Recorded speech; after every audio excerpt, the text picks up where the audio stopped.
Oke, Bung Rocky, kita ngobrol lagi ya soal pasti yang topik paling hangat ini adalah soal Gibran yang akan jadi calon wakil presiden Pak Prabowo karena besok itu akan ada rakernas dari Projo itu yang Pak Prabowo juga menyatakan akan hadir, Gibran juga waktu itu juga diundang katanya juga akan hadir, Pak Jokowi juga akan hadir.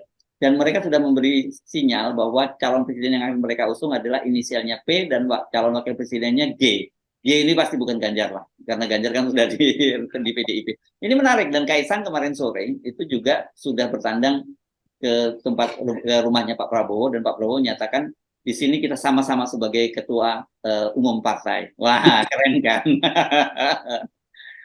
Jadi ada poin di situ yaitu kemampuan tokoh-tokoh politik ini untuk menahan diri itu, sehingga menerobos segala hal itu, yang tua maupun yang muda. Dari segi Prabowo tentu menganggap ya udahlah, mau Gibran mau siapapun ya udah ya, pokoknya elektabilitas gue udah tinggi lah, itu tinggal tambahan kecil-kecilan. Tetapi sebaliknya dari masyarakat sipil melihat bahwa seandainya Gibran ditaruh di tempat Prabowo, emang nambah apa itu? Tentu nggak akan nambah apa-apa.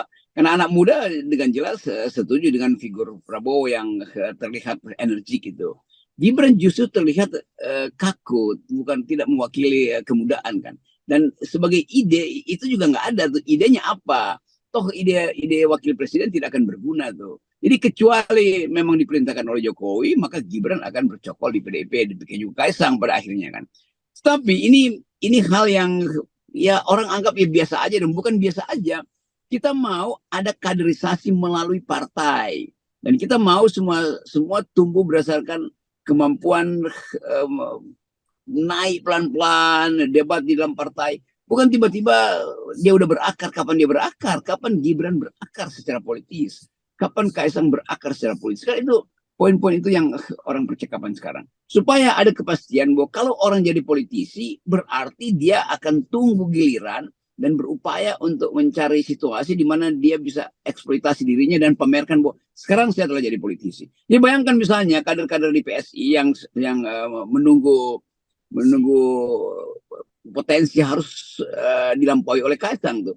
Demikian juga di PDIP itu. Jadi semua hal ini menunjukkan bahwa ya buat apa ada partai politik kalau partai politik tidak pernah menjadi sekolah pertandingan politik, kan itu intinya kan. Tapi kita juga tahu bahwa kalangan PSI kan bilang ya nggak apa-apa kami dilewati. Kan itu artinya moral anak-anak PSI ini betul-betul nggak ngerti itu, sehingga terpaksa dia misalnya ya buat jadi caleg PSI dia mesti minta izin pada Kaisang yang sebetulnya bukan kader dari awal.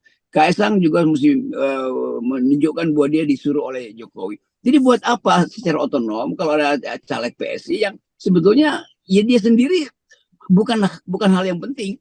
Dia mesti taruh gambar Kaisang di belakang diri dia tuh supaya terlihat bahwa dia itu tegak lurus dengan Jokowi. Lalu Kaisang bilang tapi taruh juga gambar bapak saya di belakangnya tuh. Lalu taruh juga Gibran di situ.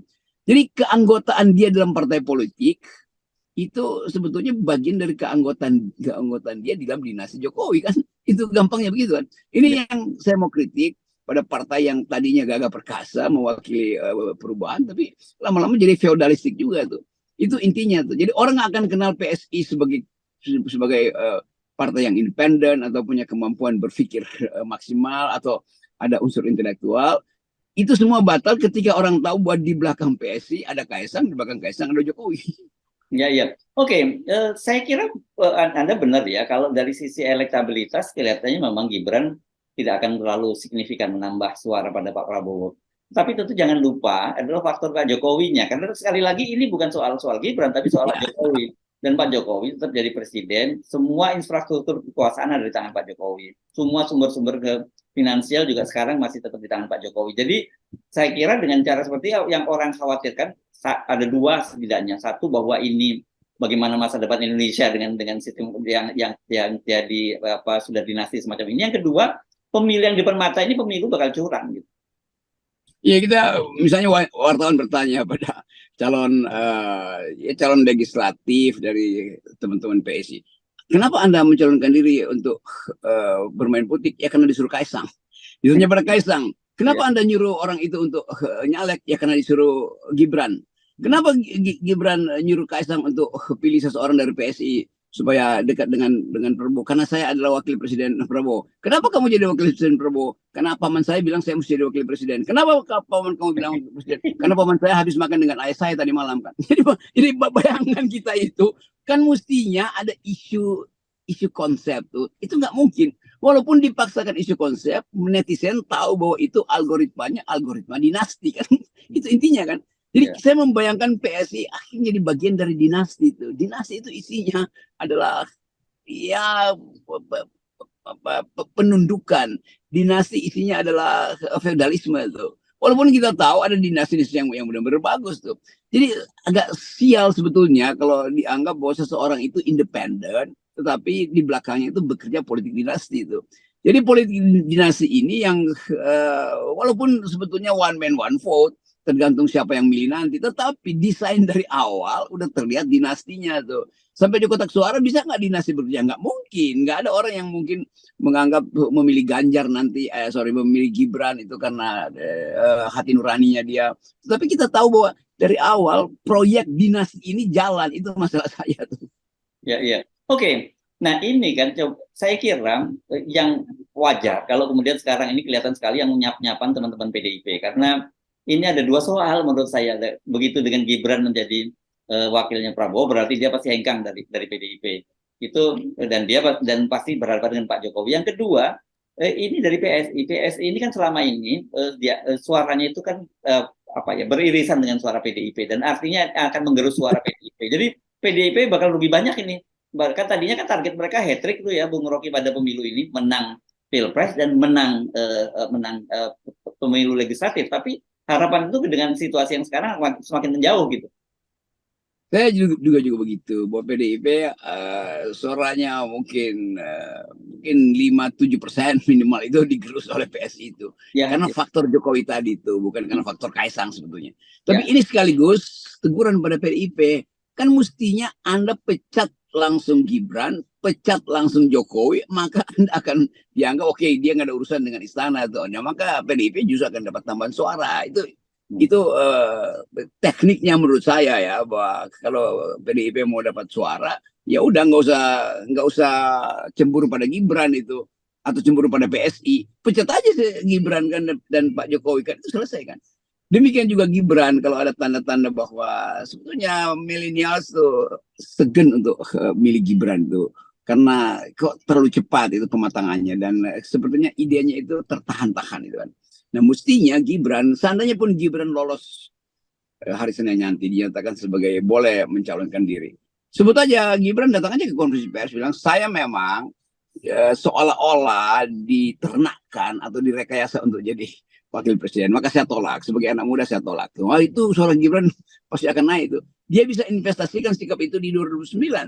Jadi mesti ada keberanian Gibran untuk menolak itu sebetulnya tuh. Sehingga juga dengan cara itu ya Pak Prabowo ya lepas bebannya kan, karena nggak harus menempel pada slogan-slogan yang dibuat selama ini, itu tegak lurus dengan Jokowi. Jadi ini hal-hal yang masih bisa terjadi. Demikian juga kita lihat tekanan publik juga akan mengarah pada Ketua Mahkamah Konstitusi. Mungkin juga Ketua Mahkamah Konstitusi berubah lagi pikirannya tuh. Jadi selama 3-4 hari ini nggak ada kepastian tuh. Dan yang sering kali kita mesti ingat bahwa Pak Luhut tidak ada di istana tuh. Jadi kemampuan bridging Pak Luhut itu yang menjadi faktor keunggulan Jokowi itu melemahkan posisi Jokowi untuk mengatur atau untuk meneruskan cawe-cawenya. Ya, oke, mari kita teruskan ya. Kita berasumsi karena disupport oleh Pak Jokowi dan kemudian dia bisa mengerahkan seluruh struktur kekuasaannya, ya akan leading lah pasangan ini ya, pasangan Prabowo dengan Gibran. Kita membayangkan jadi nantinya ini di sekolah-sekolah, di kantor-kantor akan ada 2 foto tuh Bung Rocky. Satu foto Pak Prabowo, yang satu fotonya Gibran. Oke, kita harus menerima realitas itu. Yang kedua, tapi kita mesti bicarakan ini karena itu memang diatur dalam soal ketatanegaraan, bahwa seorang wakil presiden itu, ketika seorang presiden berhalangan, Anda pasti jangan sensi dulu ya ketika saya ngomong itu. Kalau berhalangan tetap kan dia akan menggantikan seorang presiden itu. Itu konstitusinya begitu, ya Bung Rocky. Jadi betapa sialnya bangsa ini kemudian tiba-tiba punya presiden seorang Gibran. Ya kalau itu terjadi, dan memang juga ada kalkulasi itu kan, diam-diam juga Jokowi mungkin bikin kalkulasi itu. Hal yang memang harus kita hitung. secara ya secara manusiawi atau secara biologis tuh.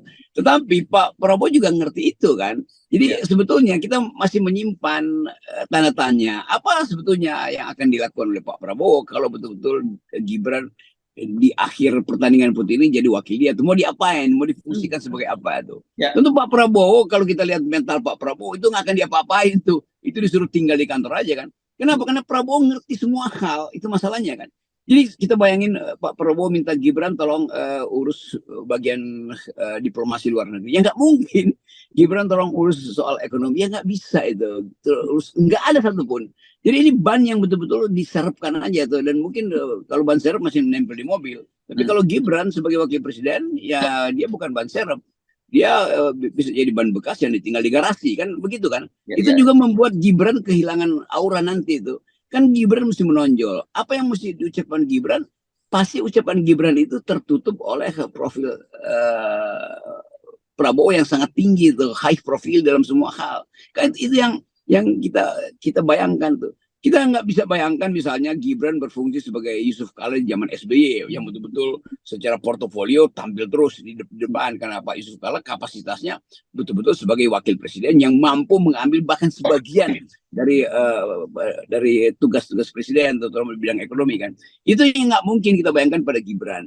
Jadi posisi Gibran sebagai apa? Ya itu sebagai pajangan aja pada akhirnya. Ini yang saya ingin tegur pada Gibran sebagai anak muda itu, perhatikan itu. Anda justru akan tenggelam di situ tuh. Dan reputasi Anda akan ditertawakan oleh netizen. Iya, iya. Karena bagaimanapun sekarang orang melihat Gibran bukan karena Gibrannya. Nggak ada cerita lah bahwa dia seorang kepala daerah yang sukses kan baru satu periode, masih perlu panjang lagi dievaluasi lagi gitu ya. Orang melihat dia ya karena faktor anaknya Pak Jokowi. Tapi kan nanti ketika Ya, jadi wakil presiden kan Pak Jokowi nggak jadi presiden lagi gitu. itu dalam 1 minggu Presiden Jokowi akan dibully, bahkan diolok-olok dalam kalkulasi saya. Oleh siapa? Ya oleh lawan-lawan politiknya tuh, kalangan yang merasa tokoh-tokoh ulama misalnya, mulai ada sinisme. Mereka yang menganggap bahwa nasionalisme Jokowi justru menjebakkan kita pada hutang luar negeri. Dan tokoh-tokoh oposisi akan bangkit justru tuh. Ketika Jokowi nggak punya lagi peralatan untuk menahan orang atau menyuruh mempersoalkan seseorang melalui buzzer-buzzernya kan. Jadi 1 minggu setelah Pak Jokowi turun, reputasi Gibran juga akan turun. Itu yang mesti dipikir oleh Gibran. Jadi ngapain sebenarnya Gibran punya ambisi yang pada akhirnya akan dibatalkan oleh realitas. Jadi realitas pasca Jokowi itu sama sekali berbanding terbalik dengan harapan para pendukung Jokowi bahwa Gibran akan menggantikan reputasi Jokowi. Nggak ada itu.